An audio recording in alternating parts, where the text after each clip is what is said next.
There we go. I like that. I like to do that once. I haven't had to do it when you get too rowdy. I'll have to do it.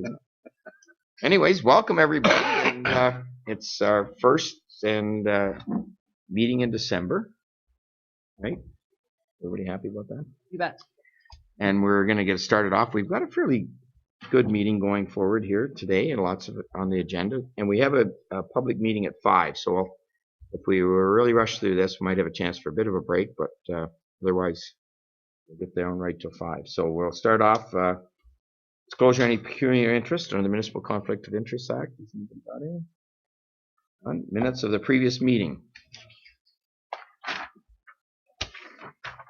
Moved by Councillor Elliott, second by Councillor Turton, that the minutes of the November 17th, 2015 council meeting be approved. All in favor? Great. Okay, additional items as disclosed in other business. Anybody got any?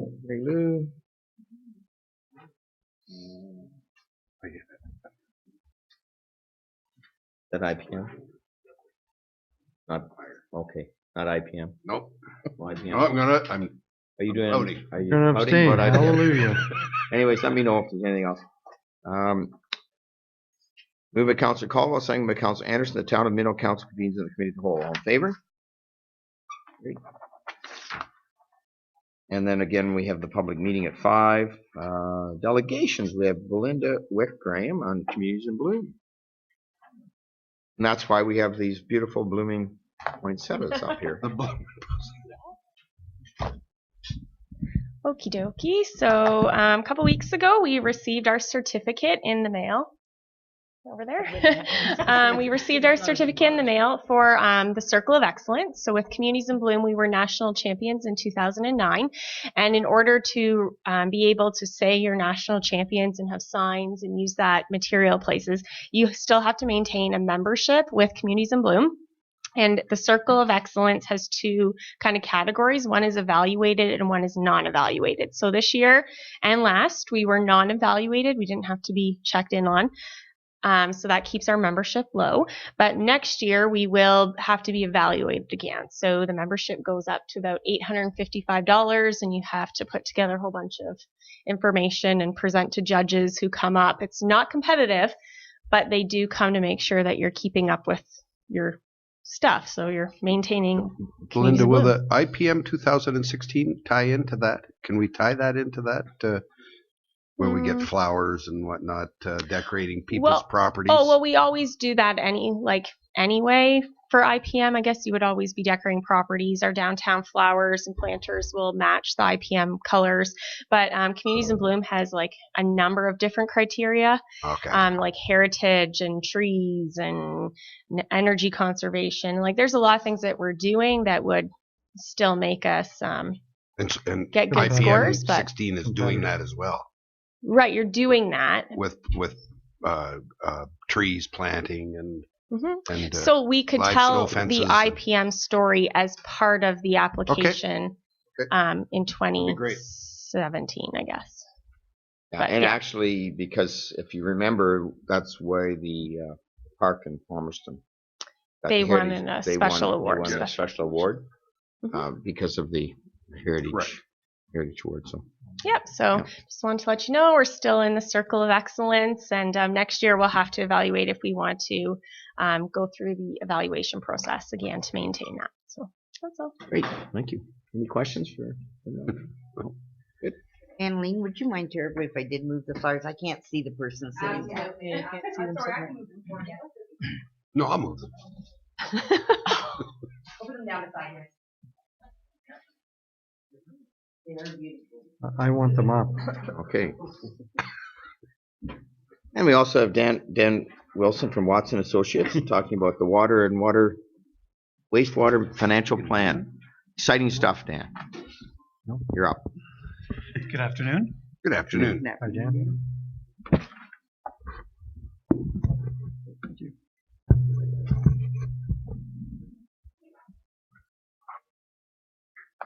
Okay, I'm here today to present the water and wastewater financial plans for the town.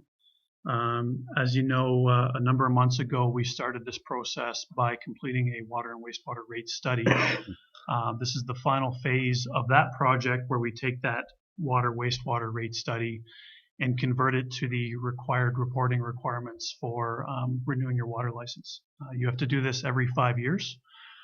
So as of now, we have this tied in with the 5-year review of your rate study, where every 5 years you do a full review of your rate study, and at the same time you do your water and wastewater financial plan that gets submitted to the province. Your submission requirements, basically you have to have this in by pretty much the end of January to meet the license renewal requirements. So if we can get this through in December, you're well ahead of the game in terms of having it ready for the submission. The actual requirement itself to prepare the water and wastewater financial plan is coming from the Safe Drinking Water Act. Part 5 of the Safe Drinking Water Act talks about municipal drinking water systems, and Section 31 of Part 5 talks about approval or permit and licensing. In that section, it refers to various regulations, and the regulation in play here that gives you the specific requirements of preparing a water and wastewater financial plan is Ontario Regulation 45307. With Ontario Regulation 45307, the province also published a document, a guideline called Towards Financially Sustainable Drinking Water and Wastewater Systems, which is not a requirement, but it's best practices around having sustainable rates and having full cost recovery in your systems, which is something that the town has been doing for quite some time now. So while it's not mandatory, it's best practices and encouraged by the province, and it's something that the town's been doing for a while. These are the 5 requirements of obtaining a municipal drinking water license. The first one is a drinking water works permit. The second one is accepted operational plan. The third is accreditation of the operating authority. Number 4 is the financial plan that we're here to discuss today. And number 5 is a permit to take water. So that combination of documents becomes your water application renewal form. And like I said, we're here today to talk about the financial plan piece of the requirements. Now, looking at Ontario Regulation 45307 in a little bit more detail, what it requires is obviously to prepare the financial plans. To have the financial plans approved by council resolution, you have to actually send in the council resolution with the plan as part of the application. The plan must apply for a minimum of 6 years, and you must have 6 years commencing with the renewal date of your license, which in your case is 2016. So at a minimum, we need the periods 2016 to 2021 within your financial plans. In terms of content, what the province is looking for is a projection of the financial position of your water systems. So that's looking at the assets and the liabilities of the water systems. A look at the operations, which is the projected revenues and expenses of the water systems or wastewater systems. Statement of cash flow, which is looking at how cash is going to be generated and used over the forecast period. And then information relating to specific pipes. In terms of notice and reporting requirements, you must make the financial plan available upon request if someone asks to see it after it's approved. You must make it public on the town's website. Provide notice of availability, usually some type of newspaper ad and website publication. And you must provide copies of the financial plan to the Ministry of the Environment, which is part of your license application, and then the Ministry of Municipal Affairs wants a copy of it as well. If you have more than one system, you can compare or provide a consolidated financial plan for multiple water systems or wastewater systems, which is very typical, and that's what we did in the town's case. You may amend your financial plan if needed. You don't have to wait for the full 5-year period to submit a new financial plan if significant changes have happened in your forecast. And if you have additional information you want to provide to the province in addition to the financial plan, you can do that. And as an example, some municipalities submit their rate study with the financial plan to the province, but it's not a requirement. I mentioned the guideline earlier. I'm not going to spend too much time on this, but as I said earlier, the guideline is there to provide principles and practices with respect to moving towards what we call fiscal sustainability from a water and a wastewater perspective. It talks about replenishing and having healthy reserves and reserve funds, setting rates that cover operating costs, capital costs, life cycle contributions, all practices that the town's been putting in place for quite some time now. So it's, again, something that's not specifically required, but it is considered best practices. Now, I mentioned we had to start with the rate study and convert that rate study to the water and wastewater financial plan. The reason for that is because the format the province is looking for this financial plan is pretty much right in line with the format you would see on the town's audited financial statements every year, where you're looking at a full accrual set of financial statements. Only in this case, we're looking at water specifically and wastewater specifically. So you can see that's quite a change from the presentation in the rate study, where we're looking for cash inflows and outflows to generate a specific rate. So we had a conversion process where we went from the rate study to the financial plan. And it's, as I said earlier, a matter of looking at cash-based rate study versus full accrual-based financial plan. A lot of the significant changes are around recognizing amortization as an expense, showing your tangible capital assets as an ongoing inventory that you're making acquisitions to increase the inventory, you're generating disposals to decrease the inventory. So a lot of the changes are really focused around how you demonstrate or present those assets on the financial statements. And there's also this term within the financial statements called accumulated surplus that I'm sure you've seen on the audited financial statements, which is not necessarily funds sitting there to be used for any possible means, but what it's predominantly made out of is your historical investment in your assets. That's usually about 90% of the value of your accumulated surplus, with the rest being investment in your reserves and your reserve funds. Hopefully you can see the forecast on the next slide, but basically what this is a summary of the forecast that we generated as part of the rate study exercise. Nothing's changed at this point. As I said earlier, all we're doing is taking the results of the rate study and converting them to the financial plan reporting requirements. So this is a snapshot of what we had put forth in terms of the rate study recommendations in terms of a water forecast, where we had roughly $9 million in capital needs over the forecast period, the need to replenish a life cycle reserve fund for the ongoing capital needs within the water systems, and then an operating forecast at the bottom of the table, where we looked at pure operating costs, in this case going from roughly $1.1 million in 2015 up to about $1.27 million by 2024. We have existing and proposed new debt over the forecast period and the corresponding debt payments. Any miscellaneous revenues that get deducted off of that, with the bottom line being total revenues, which is generated based on base charge revenue and consumptive rate revenue. So again, this is nothing new from what we saw within the rate study, but I thought it'd be good to put it there so you knew what the starting point was in terms of creating the financial plan itself. Now, the actual financial plan that we generated is in Chapter 4 of the report, and I'm just going to give you a high-level snapshot of some of the financial indicators within that report. The first section is looking at the financial position, so the assets and liabilities of the systems. So you'll see that we have net financial assets and tangible capital assets going up over the forecast period, about $847,000 and $2.8 million respectively, which is resulting in accumulated surplus going up by about $3.6 million over the forecast period. So that's just showing that you're investing in your tangible capital assets, and at the same time you're planning for future requirements. Having a positive net financial asset number means you can not only pay for your current costs, but you're planning for future costs.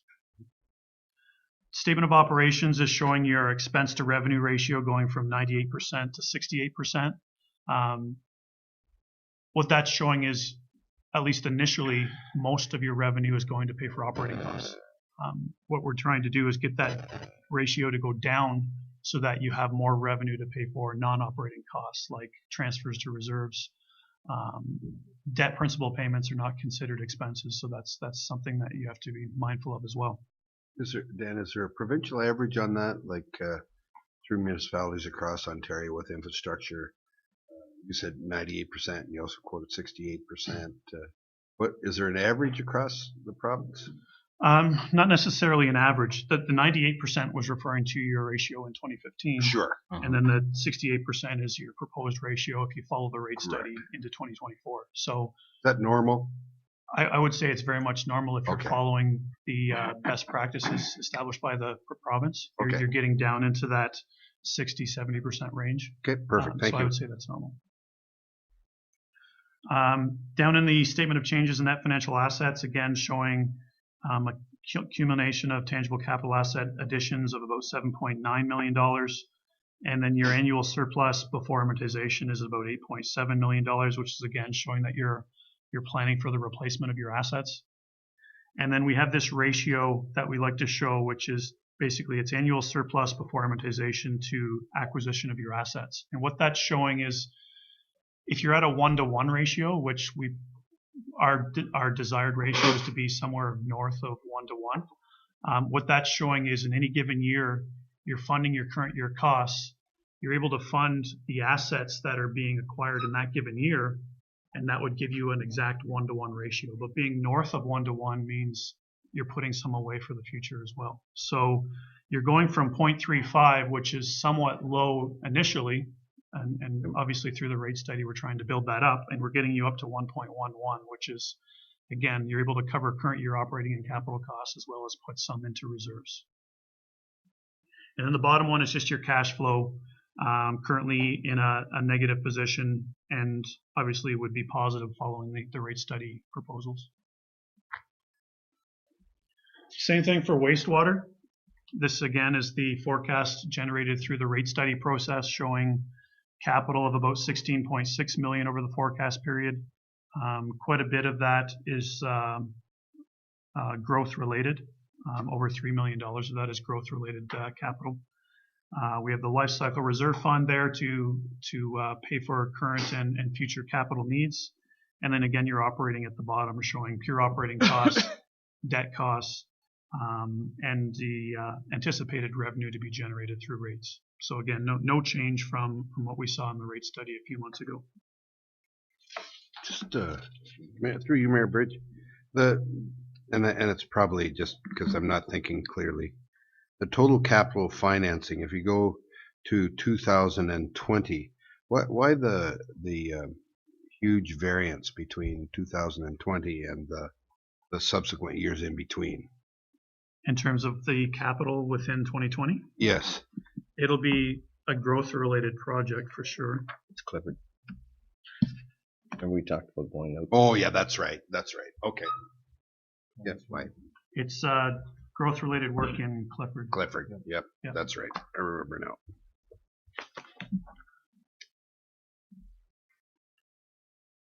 So looking at the same financial indicators for wastewater, you'll see net financial assets are going down over the forecast period, and that's only because we're anticipating the use of more debt in wastewater than water, and debt has the effect of reducing your net financial assets. Not necessarily a bad thing, because debt can be a very useful tool in terms of paying for significant capital. Tangible capital assets, on the other hand, are going up over $10 million, which is netting to a net accumulated surplus increase of $9 million. That ratio of expense to revenue going from 67% to 59%, which is actually pretty good. Looking at the net change in net financial assets, which is the third section, your acquisition of assets, roughly $16 million over the forecast period. Surplus before amortization of about $15 million. And that ratio that we're looking at, trying to be 1-to-1, is above 1 now, but again, given the requirement to pay for additional debt payments in the forecast period, it's going slightly below 1 at the end of the forecast period. And then cash at the bottom, going from about $2.2 million to about $1.2 million. And that's obviously, if you're going to incur debt, you want to take advantage of the reserves you have on hand at the same time to minimize your debt payments. So we're obviously trying to keep some debt balance there, or some cash balance there, but we're using some of it to minimize debt.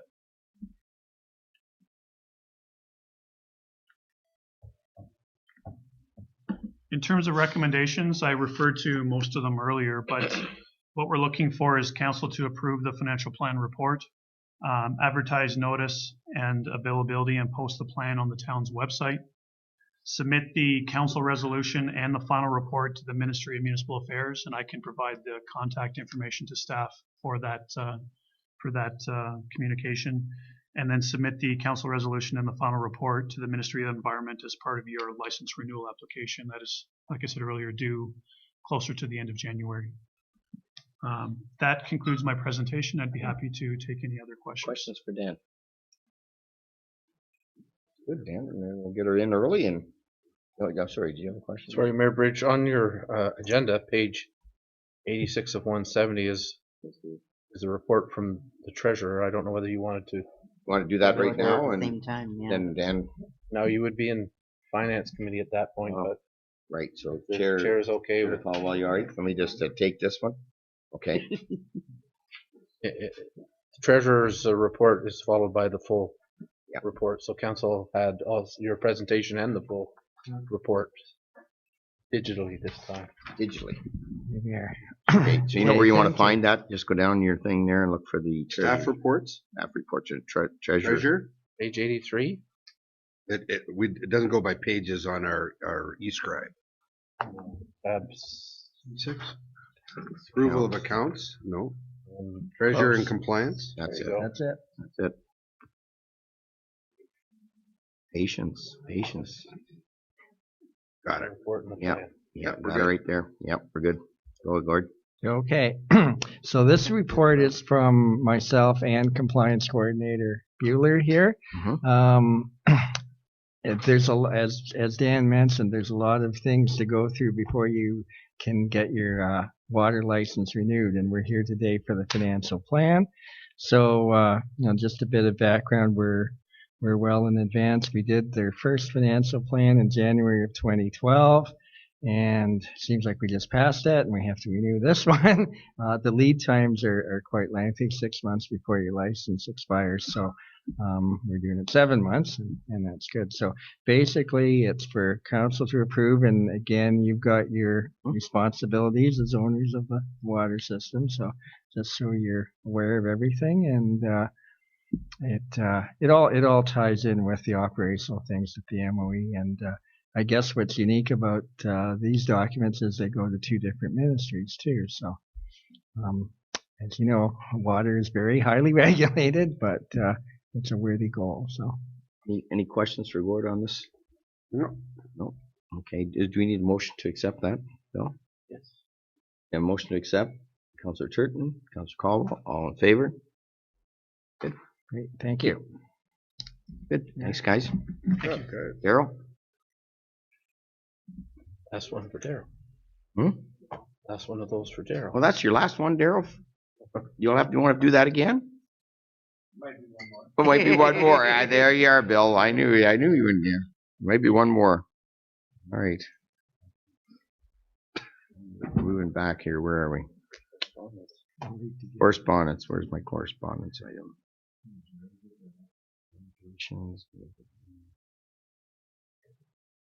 Correspondence received. There you go. All right. Public question period. Okay, good. Not to say good. I don't mean good. You know what I mean? Okay. Let me pull it up. I have the paperclip by it, right? Yeah. There you go. Oh, that's all these are okay. That's why. Okay. Has anybody got anything on the correspondence?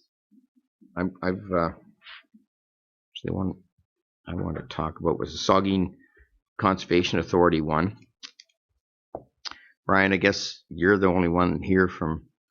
Did you see that one on the I can't say it right. What's it called? Yeah, I just know what it looks like, and it's a dangerous thing. And I know we've been working on it in Minto. We're joined up with the county. Yep. We've been working on it this past year, and we'll keep doing it. Yeah, so we all right for sending something, Bill, to back the Saugeen's concerns on this? If I may, I would suggest a motion Mhm. to receive the correspondence and send the form letter with that. But maybe I don't know what a fragmite is. Does everybody else? Yeah, well, you want to, Wasn't Type that of grass. minnow? it's that long grass with the, Minnows, grass? I don't know. yeah, What are they? It's a tall grass. Tall grass. with, Okay. you'll see it on the side of the roads in the swampy areas.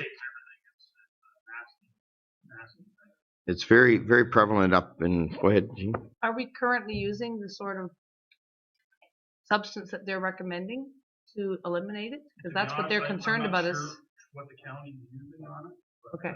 We're working through the county loan.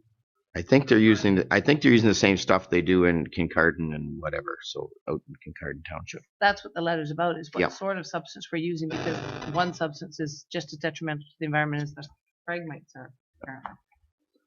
Yeah, I think we're using the non-toxic one. I know for the county is, and that's where under the county. And if that's the case, then yes, we are using. Because I remember bringing that up when we were discussing how we're going to try to control it. So is the issue that other places are not, because they seem to be asking for pretty strongly worded, like they want to. Well, I don't think they want to have you use the one that's. I'll verify that for sure, but I'm positive we were using the one that is the. But, So just a motion to receive, Mayor Bridge, and then we'll, if it's council's wish, add in the resolution or motion that was attached to that letter. I would like to send maybe a note out to the MTO too and ask them to fix theirs because we've got long 89. There's quite a bit of it too. And of course we can go do whatever we want on ours, and if they've got close enough, it spreads fairly easily. Like dandelions. Yep. It is. So, yeah. Okay. If I could. Yep. What does it look like? Oh, Is it that tall stuff with It's the really, yeah, it's yes, all. with the wavy things on the top, the Yep. feathery things on the top, Exactly. and it's huge. Yeah. Okay. and see, The root system under it is just. it's very anti. Over. Takes over and it cuts out all the other. Kills everything else, and the animals can't get through it. If you ever try to walk through it, you cut yourself almost. It's really invasive, and it was brought in to people for their lawns, and it was an ornamental thing grass, right? that just took off. It's in, it could be.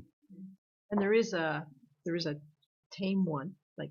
Yeah, there's one that actually there's Sue an said that you invasive can one actually and there's a- use. That, yeah, because I always say to her, "Look at that guy's got it," and she said, "No, that's the good one," and I have to back off. Anyways, is there anything else there other than that that anybody wants to comment on? We're getting a picture. Oh, there we go. There it is. That's not it. There it is. That's it. There it is. That Yep. gene right there. Okay. Yep. Yeah. And you do see it everywhere. Oh yeah. Once it starts, it runs. Actually, it goes right across rivers. It runs it. The little things go right across the river and goes on the other side. They run their little shoots out all over the place. Evan and Owen Sound Bay. Yeah. It's so bad up in Kincardine area that it blocks the shoreline. Yeah. You can't get to the shore in some places, and they've been trying to do it on a piecemeal basis, but that might be right up by where the cottage looks like almost the same. So does it have a natural enemy? Like I know Man. that usually refers to No. animals, but No, nothing. like for instance, the purple blue strife is the one beetle. Yeah, no, that they brought in. They brought the beetle in, but yeah. no, they haven't got anything. The Asian stink bug. Okay. Anything else? Yeah, Mary Lou. Really? Yep. Through you, Mayor Bridge, the volunteer letter. Yes. Are we responding to that in any way? I think, Belinda, do you have Are you working on that, Belinda? on the young volunteer awards? No?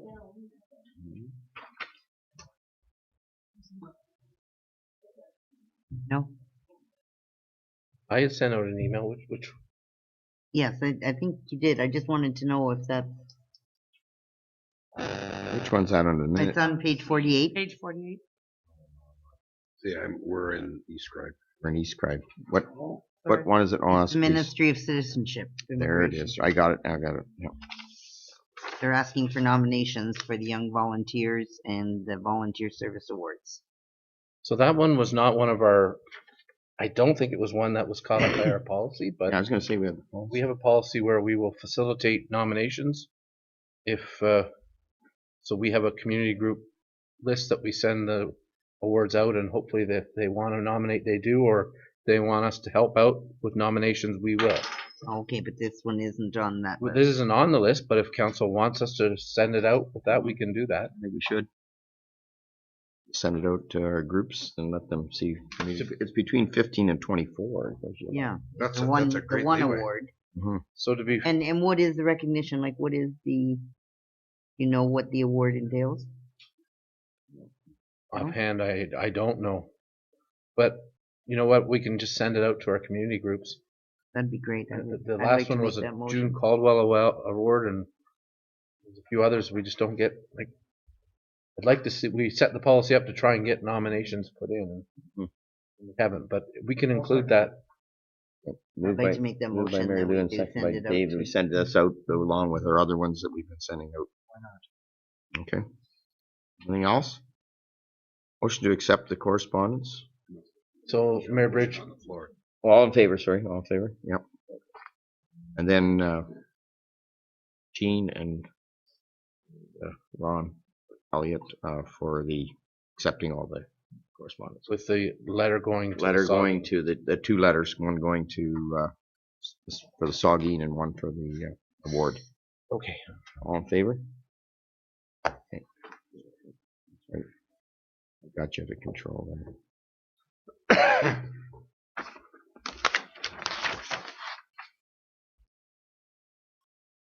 Committee minutes. We haven't got any committee minutes for approval. We have Launch It. Linda? I'm just going crazy on this. It's not working perfectly. Okay, Summer couldn't be here, Like this. so I'm going to do this. 1 second. Kind of a virus message. Okay. Alrighty, so just quickly go through the highlights of Launch It. So Irmgard, Kirsten Kirkorian is going to be replacing Kelvin on the Launch It board. So both of them are from Innovative Print, so they're just switching spots because Kelvin is in the mail bank office most of the time, so it's easier for Irmgard to come across the street. At the budget meeting, I told you a little bit about Unit 3 and the board deciding to try and maintain Unit 3 as we are having some graduations at Launch It. All good stuff, people moving out into the downtown.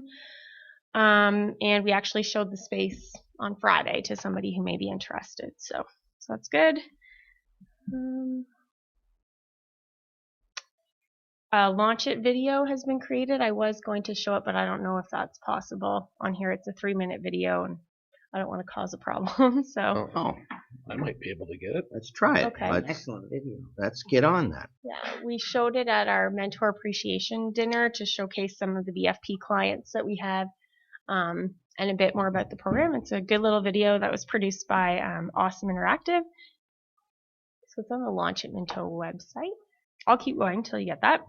An exciting partnership we're about to announce with Conestoga College and their applied research program and entrepreneurship program. So we're going to be doing some Skyping in from Conestoga and offering those. So we'll be announcing that soon. So we're really January, excited February, about that. I got a note from Jennifer. Yeah, in the new year.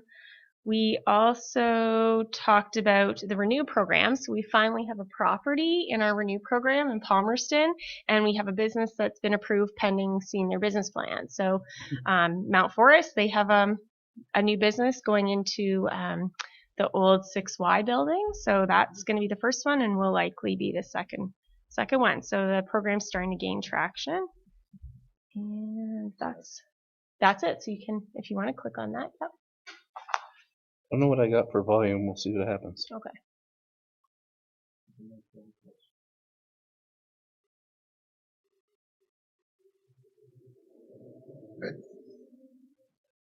You can expand if you can expand it.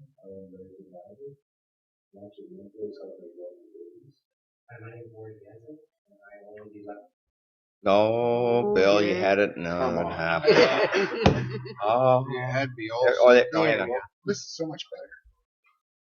Hi, my name is Valerie Fuentes. I'm from Rex Fuentes in Florida with my husband. And once the Minto has helped me through this. Hi, my name is Felix Weaver. I'm the in-house business of launching Minto is helping me through my business. Hi, I'm Minto Lincoln. My name is Felix Weaver. And launching Minto is helping me through my business. Launch it. One business and new business place that people can idea or it's a place to sit down. It's an assistant figure, it's a support, it's an guidance. We can possibly have to take any back for a while. We left productions that have been around now for 2.5 years or so. Never really took it serious. I was always done with until I started to launch it. Launch it very popular. People how important it is to take there's no reason. Just for a little bit of a business, there was interest in help us to find solutions. There's not one thing I want to do.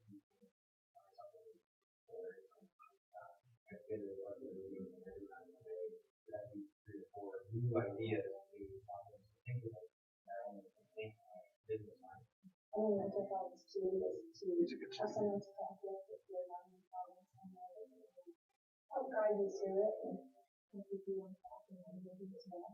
I think that's what it is like to try to help people to start. We want to get involved and see some of the problems. We want to has a great program to go on live doing bowling and we have more experience than we do. And we need to be really focused on the board to know that what we're doing is what we really want to do and that we're doing it right and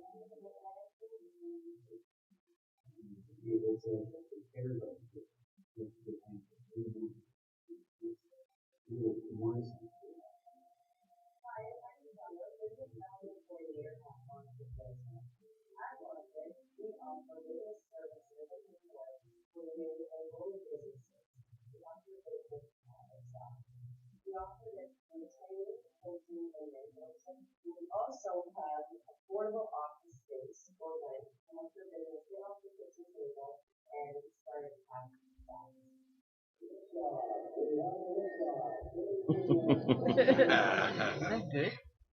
That's really a good video. Yeah, so it's just a short little video, and the Business Life program is going extremely well, and as you can see, it's really helping a lot of the businesses, and we're looking to take in a whole new round of clients in the new year for that program, so pretty proud of that program.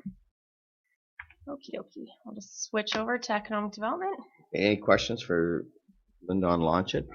I always thought that the outreach program was going to be the big success of Launch It, and I really putting together what Glenn and the group and you guys done on the whole flight program.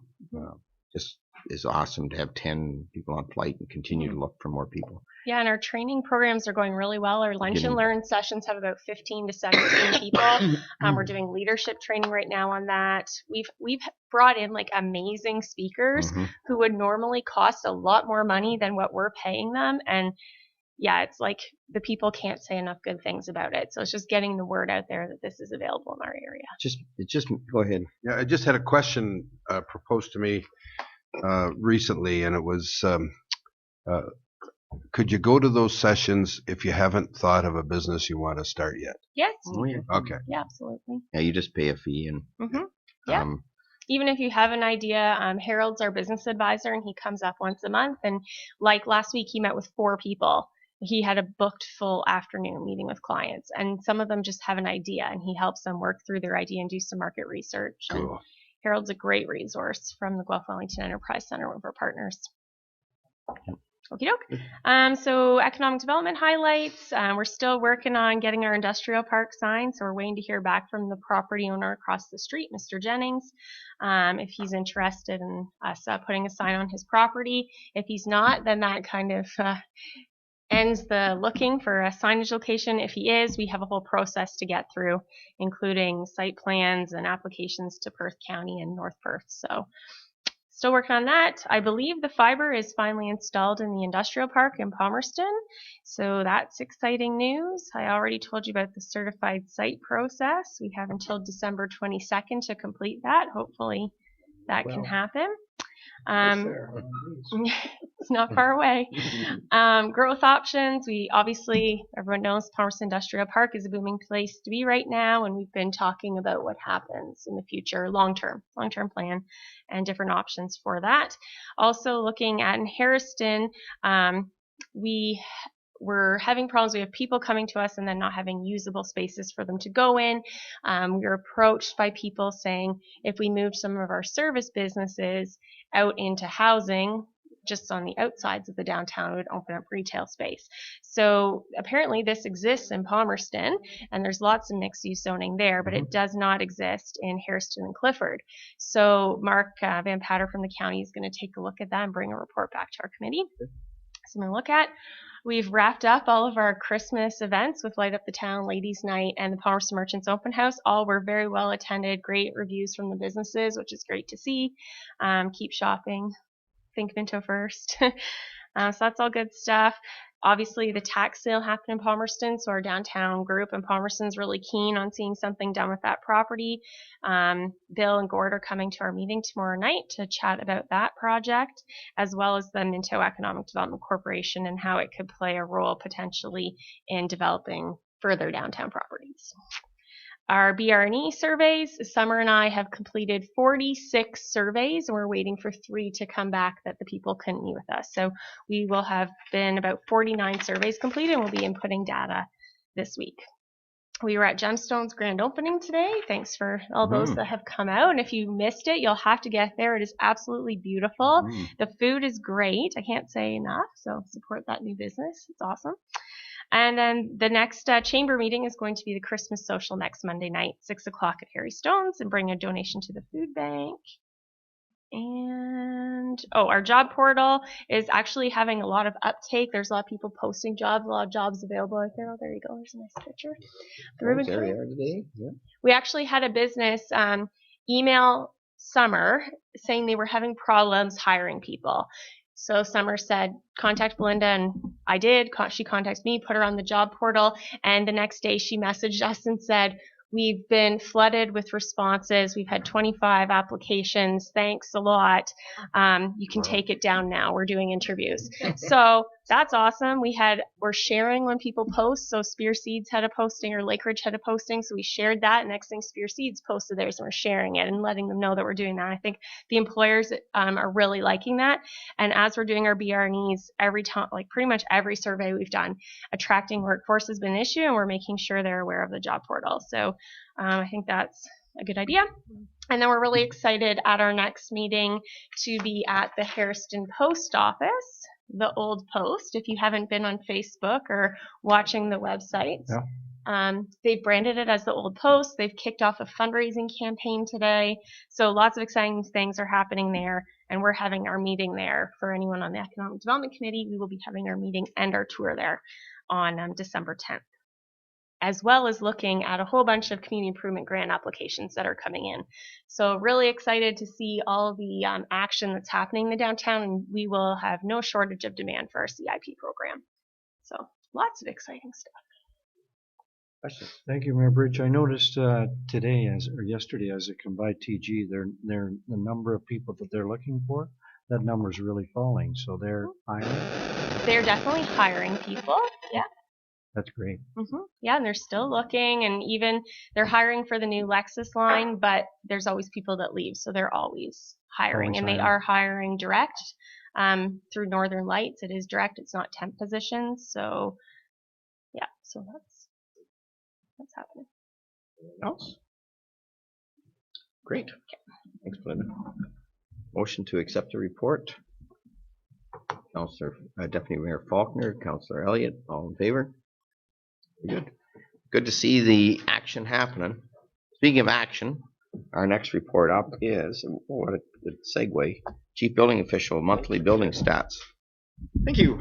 So the stats in front of you are to the end of October. So it was another active month. We issued 15 permits worth 2.2 million. So that's another 5 new residential units that we have, and another new barn that month. So that was good. So in total, we're sitting at 35 new residential units to date, worth about $6.5 million. And we've issued 36 agricultural permits worth 6.1. So that's good. So we're sitting, permit numbers are sitting right on average. So 164 versus our 10-year rolling average of 163.5. And our construction value is still up there. So we're sitting at 22.6 million. And our 10-year rolling average is about 13.6. So we're doing 9 million more than our average. So still doing good. Questions for? Perfect. Thank Awesome. you. Thanks. Keep building that tax base for Gord.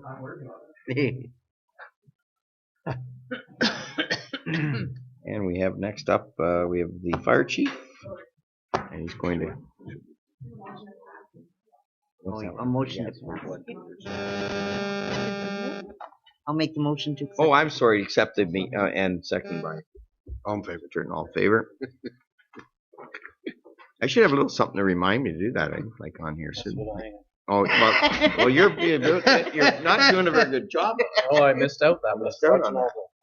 Anyways, Moving around here. you want, are you going to do a little preliminary there, Chief? Or? I'm trying to. Yep, I lost it. Get your Page tablet working. 71. Anyway, the Rick Adamson Award for volunteerism. Last year let me back up. The Rick Adamson Award was done last year. A firefighter in Hillsburg by the name of Rick Adamson passed away due to cancer. And they started the award in the county to award, each fire department sends in a nominee, and it's awarded one per department in the county for their nominee for a person that exhibits volunteerism in the community. Not just the fire department, but the big long explanation explains how it's someone that's involved in the community and also is involved in the fire department and helps the fire department make it better and educates the people about fire safety and a lot of requirements. So I polled a lot of the firefighters this year, and it was pretty unanimous when they came back to me, because sometimes when you work with somebody you don't really pay attention. So they came back, and their nominee that went in from Minto was Khalees Forder. So Khalees was awarded a couple weeks ago at the mutual aid banquet in Moorfield for the county. Wellington Duffer Mutual Aid Association, the award of the Rick Adamson Award. So, Mr. Mayor, you want to say something now? Actually, we'll have the Deputy Mayor come down with me, the chair. I'll let you pass. Oh yeah, let me pass. And if I please would be in uniform, but she hasn't got her. I didn't go that far this time. No.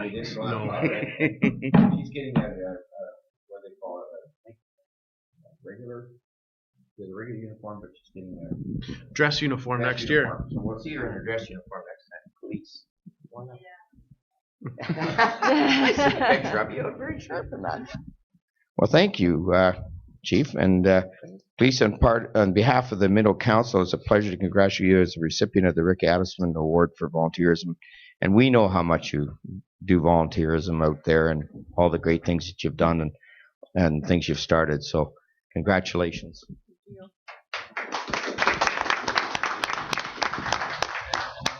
Including the IPM. Well, I don't want to. I'm not including the IPM. That'll be another year. Did you want to say something? All right.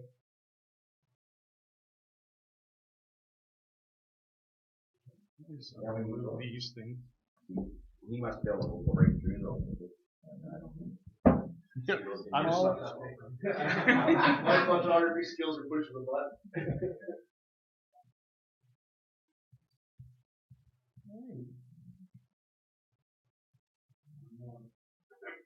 You said it, not me.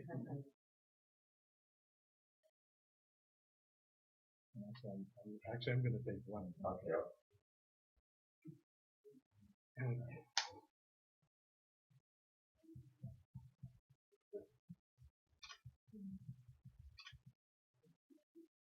Well, before you sit down. Yeah, you got You want to do that? Well, I think this is really neat. The Wellington County Emergency Services Challenge, and this is for blood donors.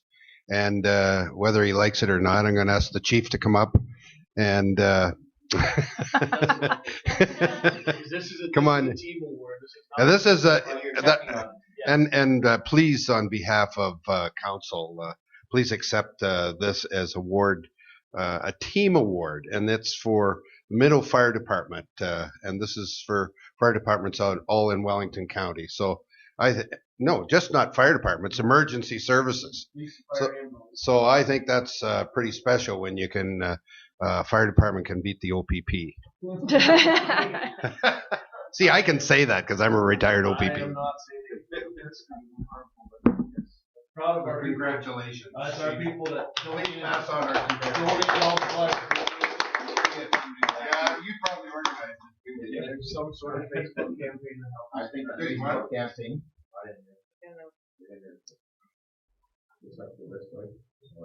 Oh, yeah.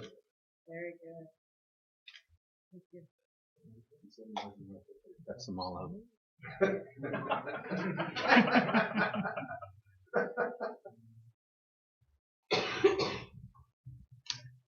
You want to take that back and Yes, it's good in your one of the stations.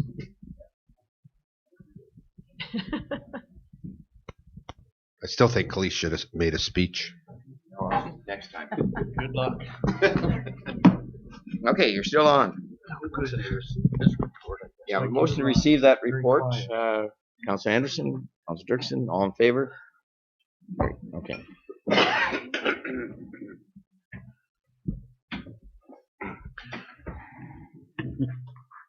Okay, through our chair when he's so this is Take over the as chair. This one, Doesn't matter. Go ahead. this is that was all the good news and now the bad news. Yeah. Yeah. Good and bad. Yeah, that's right. I always like starting with the good news, but I had come to you with a report about a month ago about purchasing the tanker because we had a deal and it was a really good deal. But now the company appears to be in some difficulty. They're presently locked out, and I'm not sure where it's going to go with the company. But my advice is talking to other fire chiefs and the research I've done. The company is in some difficulty, and they don't know if they're going to get their deposits back. So the good news is we don't have any money tied up with them. The bad news is we're going to have to start over again on this truck purchase. So the report that you have in front of you is just about authorizing me to go out to RFP to get the bids on a truck. And then all the bids obviously will come back to you for final decision when we have to see, but we're going to have to go to the open market and see what we can come up with for a truck. So the two options that we're going to put out there is the custom build, the way that we were going to have the truck, but we'll put in there that we'll also receive bids on demo trucks or stock trucks that are already built that might be close to what we need, and we can see if we can make it fit our needs. So, and then that also gives me a good price comparison to see if that'll work. So we're going to throw it out to both ways and see what we get back. And then, as I said, everything has to come back to you for a decision anyway. So, Chief, is there anything to report on the ladder truck? Same time? Yep. The ladder truck, we found one that we think is a very good option for us. I have a firefighter that's actually flying out to see it tomorrow morning. He's a mechanic and an emergency vehicle technician and certified out Yin Yang with his certificate. So he's going out to look at it and see, and then that again will give us a better idea that I can bring more information back to you guys whether we want to put a bid on it. It's used, so we'd have to negotiate a price, and then you would have to authorize it. So, but I think we're doing our due diligence by sending him out there and actually physically, he's got 16 hours to check out the truck top to bottom, and I know this individual is going to do that. Yeah, you will. He is very anal, so about looking at all that stuff and checking it very thoroughly. So we'll get the report back from him, and then I'll bring that back to you as well for a decision on what we can do. But Okay, thank you. Councilor Caldwell? The Mayor Bridge, the, Go ahead. Doesn't oh, I'm sorry. It doesn't matter. He didn't Mayor actually Falk. take Doesn't over matter. anymore. Doesn't matter. The truck that you were going to purchase, the tanker truck, what year was it? I believe the chassis was 2015. 15. Okay. I think it was bought in the spring, so I'm thinking it was a 15, but now it's gonna have to be a 2016. Any questions? Unless we find a demo. Yep. Yeah. Motion to accept the report. Dixon, Councilor Anderson, all in favor? Okay. Thank you.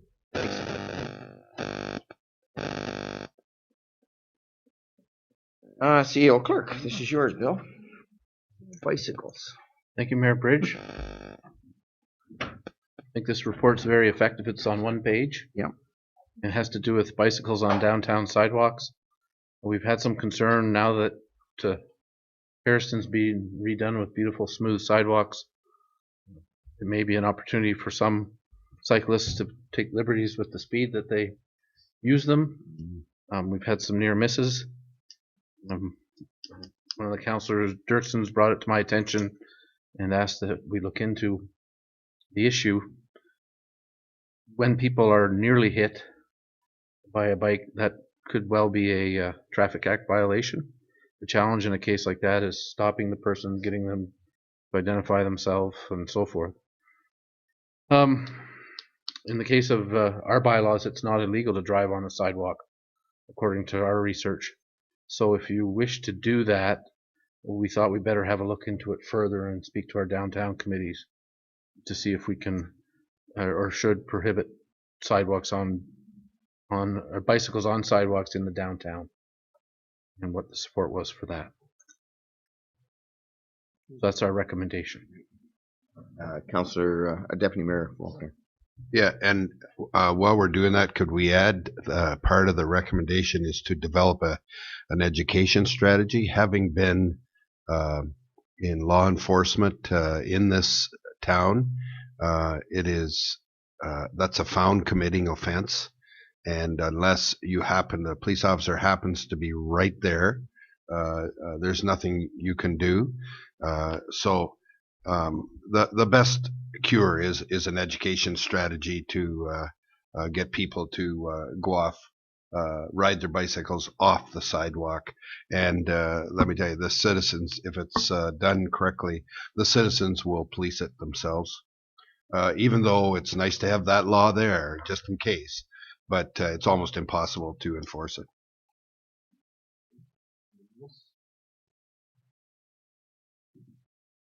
I think it's a good option to go and check with downtown revitalization groups and to look at it.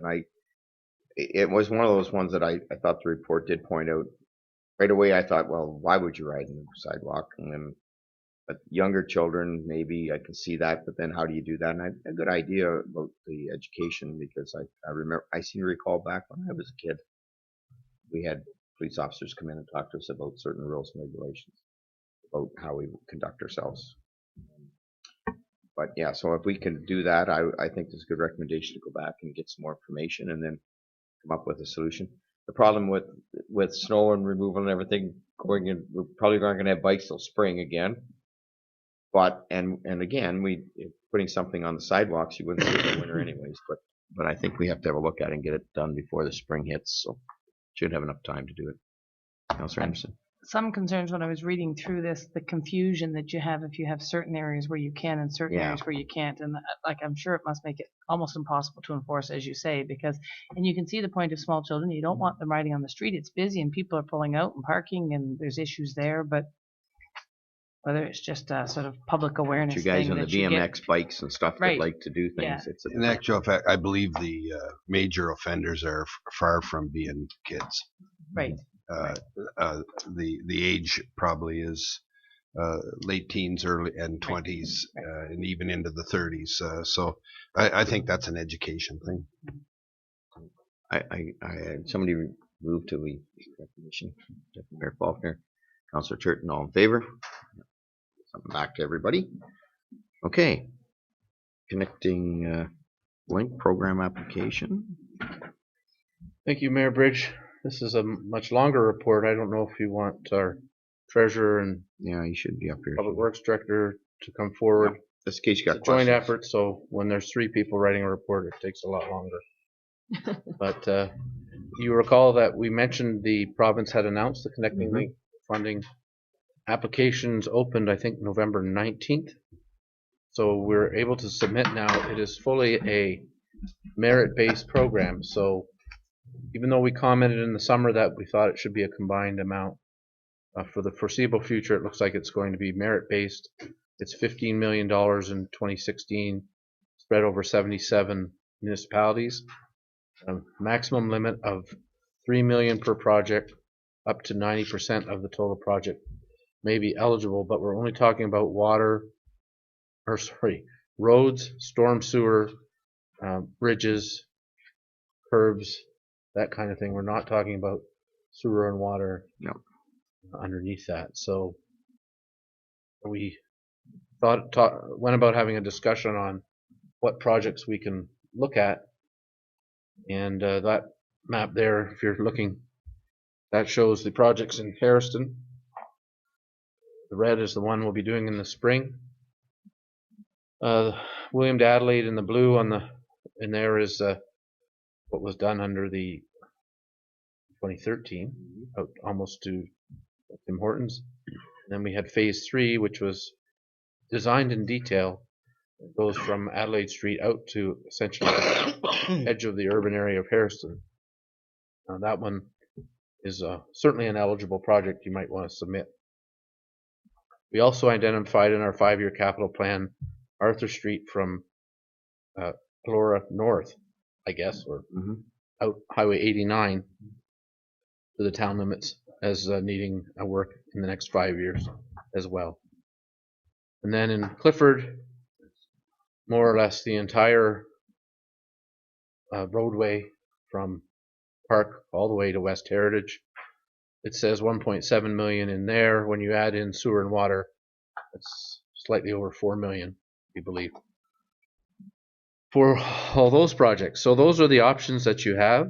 Theo White, what was the amount for the for Clifford, the yellow one, the yellow part, just the yellow part? 800,000, 2.5. Oh, I see it there now. Yep, thank you.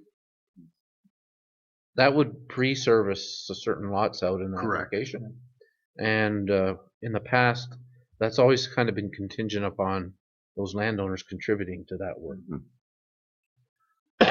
One thing about the phase 3 project is if you did that, you could pre-service for Chickadance, put that sewer underneath the road, and also service our future commercial lot there. But we talked at length about this. I don't know whether two gentlemen here want to comment, but what we're suggesting is on page 4 of the report is an option, as one option. And we just kind of feel like for 2016 that maybe finishing off Harrison might be enough for Harrison. Yeah. But, give him a break. Through you, Mayor Bridge, I was just wondering why Arthur to William Street on Highway 9 wasn't Because one that of the connecting. options. I mean, it's scheduled to be done in 2016, correct? I believe it, unless I put it in there wrong, I thought we had it in 2020. Yeah. Arthur to William Street is the last phase of the SCF program, so we're going to do that, and that's starts in going to be April, done correct? for sure. Yeah. And so then this is a different one. I was just wondering why we didn't apply. That's not one of our options. Well, that program was just announced, so they just opened applications, and we already dedicated SCF to it. Small communities funding to it. Oh, okay. And you can't overlap, Okay. unfortunately. Thank you. Right. So I know we had a lot of discussions, and we're trying to consider the disruptions to residents too. And I think Bill's report here has got one of the least aggravating options. You know, there's so much to do, but it's disruptive no matter what. And we're trying to bear in mind 15 million for the whole province. So, you know, we could come up with $3 million, but that's not going to fly. So. Well, we've been successful in the past because we've been reasonable on the requests. I think that's one of the things that you have to look at. I think they're looking at people that are willing to put some of their money in as well, so not just asking for everything. And I guess my one concern about the Chickadance thing is, again, we don't know if they're going to come on board. There's sewer and water there, and I'm hoping that once we get our flood control report back, that maybe that whole subdivision becomes a little bit easier to develop, because it could move it out of the flood fringe, and there could be some things there that would make it more pliable for anybody to develop that, and then hopefully they'll come to the table. So that's one thing there that I thought of. And it's too bad that the Connecting Links program wasn't available for the Arthur out towards Mount Forest, because they did the whole road and they just stopped at the border because we don't have to do that anymore, but we couldn't get it through at that time because they didn't have it. So. What's the infrastructure like under that part of Arthur Street? It's up to be replaced. It's to be replaced too. Yeah. So, but down we haven't condition on the roads within the next 5 years. Okay. Yep. Any other questions? I like the recommendations myself. But.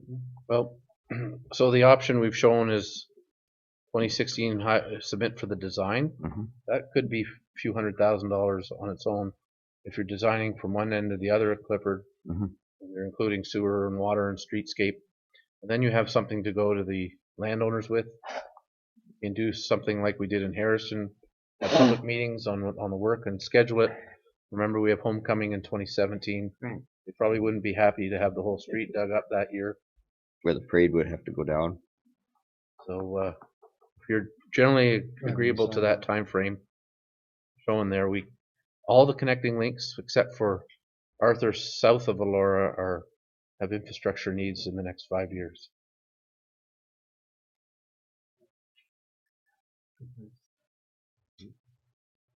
A motion to accept the recommendation report. Councillor Turton, Councillor Elliott, all in favor? Very good. Well laid out, guys. Let's hope we can get one. January 29th. Yep.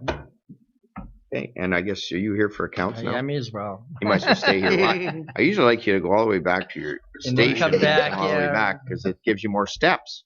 It does. help your Trying to health. get to 10,000. Help you at 10,000 steps. I haven't made it yet. Not today. Not today. Okay, good. I turn this over to Councillor Caldwell. Okay, and as a result of our earlier, we only have one item on the agenda, and that is the approval of accounts. And I'll turn it over to Treasurer Duff. Great. Thanks, Chair Caldwell. And even though on the surface this looked like a really large check run, when you back out the county of $1,279,000, it's actually fairly small. Let's see. In fire, we had some bunker gear and helmets for $16,000. Some more sidewalk work for $24,000. As you know, we're very busy, so we've got contract administration and some engineering design work for $25,000. And that's about all the real big ones for this one. Okay, are there any questions? Then the recommendation is the Council of the Town of Minto receives the Treasurer's report dated November 25th, 2015 regarding approval of accounts and approves the Town of Minto accounts by department for October-November 2015. Could I have someone make that motion, please? Mayor Bridge, seconded by Deputy Mayor Faulkner. All in favor? The motion is passed. Thank you. Thank you. I'll turn it over to Councillor Turton. Thank you, Mayor Bridge. Today we have two items on our Public Works agenda. And we've got our roads foreman Wayne and our director Brian. CEO White's going to get involved in the cremation gardens and the columbarium. Who wants to start? I can Wheeler. Okay, so back in 2010, Clifford Cemetery received a sizable donation. So we used that to improve the Clifford, which led to a installation of columbarium in 2012. To date, 10 of the 72 niches have been sold in Clifford, because it doesn't have a cremation garden there. Harrison currently has a cremation garden, and going back to '93, in landscaping completed over the last 4 years has been approved. Approximately a third of the plots available have been sold to date. The Palmerston Cemetery currently does not have an option. for cremations without the purchase of a full-size burial plot within the cemetery. So we're looking at options for design and construction of a columbarium in Palmerston in 2016 to coordinate with a cremation garden area and also future expansion. As you can see in the picture there, it shows an area or a space that is currently marked out for possible cremation plots. In Harrison Cemetery, also a unique area in the center circle, which is currently green space, which has potential for columbarium in 2017. But just out of curiosity, why Hairston? Why not in the cremation burial gardens as it stands now? I don't know. If I may, there's really, it's just one location.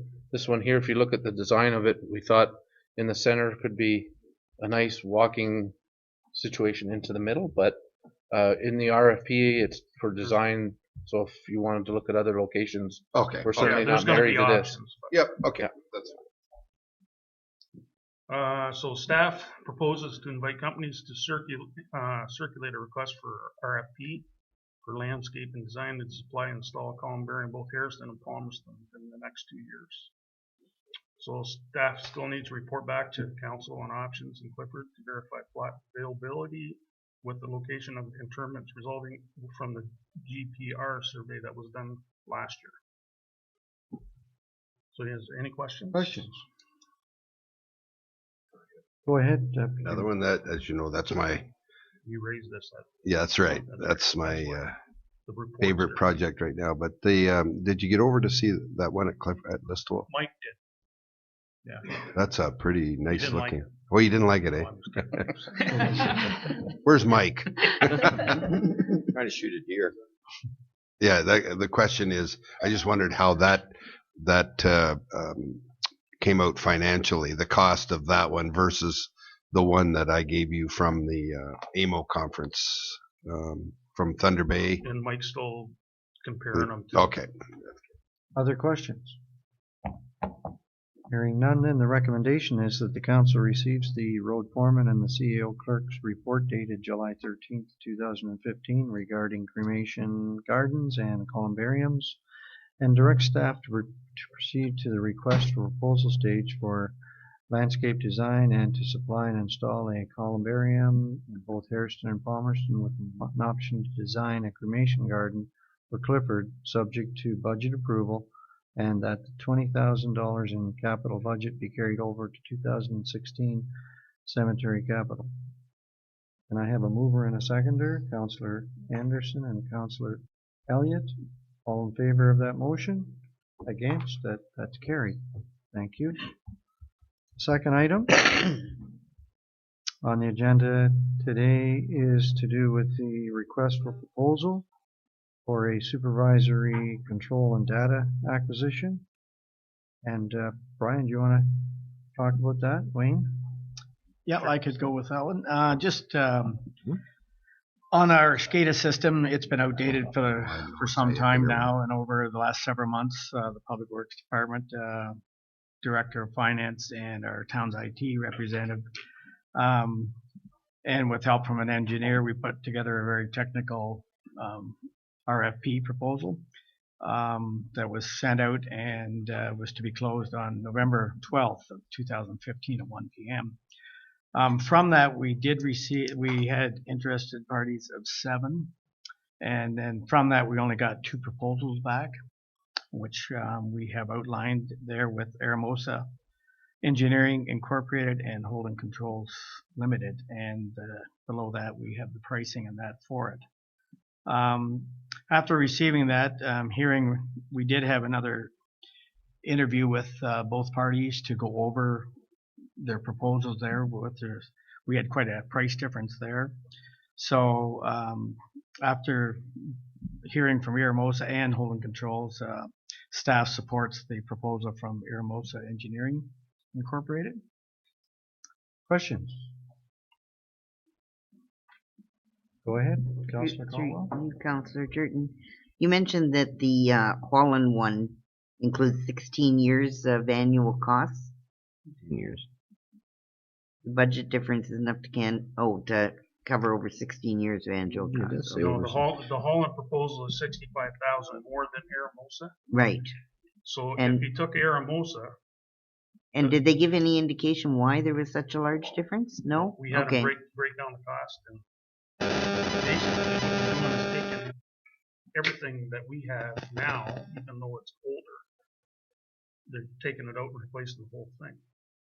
But that's not the case. That has to be done. Like, even though you could say it's, I think it's 1978. Well, it was installed when the system went in, like when the upgrades come with the systems of the new water tower. That's when the actual SCADA, our actual SCADA system was put in place. But there's parts of it that aren't that old. So what they're doing is taking the whole thing and wiping the whole thing Oh, out. okay. So Yeah, just- even over the next 16 years of the yearly fees, it'd still be cheaper to go there most of them. Yeah, just one other thing on that, just so everybody knows that Schneider Electric bought out our SCADA pack, the company, so now we do have a company there that is going to keep that system up and running because it is big here in Ontario, in the water world, and it's big out west in both gas and oil out there.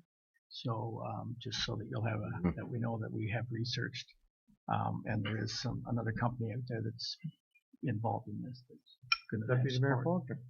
Just both companies are reputable companies and reputation-wise are For good companies, yeah. good.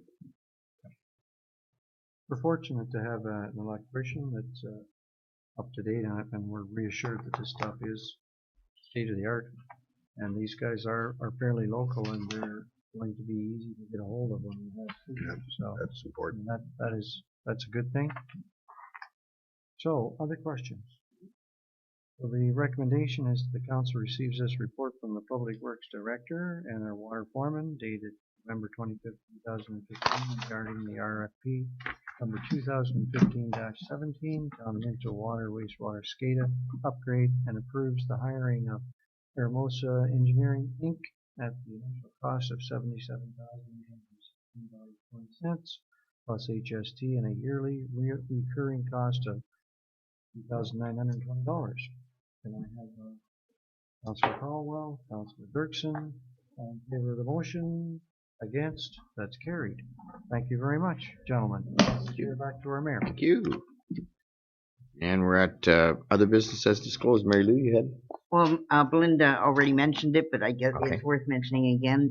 Next Monday night, December 7th, is the Chamber's annual Christmas get-together at Harry Stone's at 6 p.m. And everyone is asked to bring a food item for the food bank and come in the side door as the restaurant is closed on Mondays. Sorry. December Time. 7th. And time again? 6 p.m. Anybody else? Anything? Good. A motion to return to regular council. Moved by Deputy Mayor Faulkner, second by Councilor Dirksen. The committee of the whole convenes a regular council meeting. All in favor?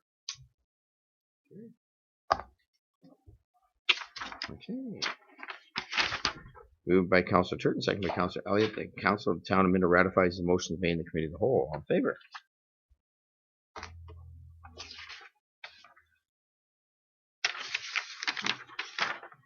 Moved by Councilor Anderson, second by Councilor Caldwell. The bylaw number 2015-97 to authorize the mayor and CO clerk to sign the site plan agreement with Felix and Bernice Weber for the Palmer's Industrial Park being introduced, read first, second, third time, and passed in open council.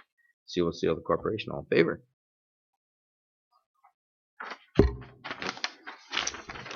Now, We can't close yet. we probably should stop soon. Well, we will. Well, do you want to do this bylaw and then stop? Let's see. No, we don't want to. No, we can't do that. Yep. No, that's right. No, we have to stop right now. Yeah, I was going to read that. Okay, so we're in adjournment till 5 o'clock, everybody. There you go. We have a quick, I believe it'll be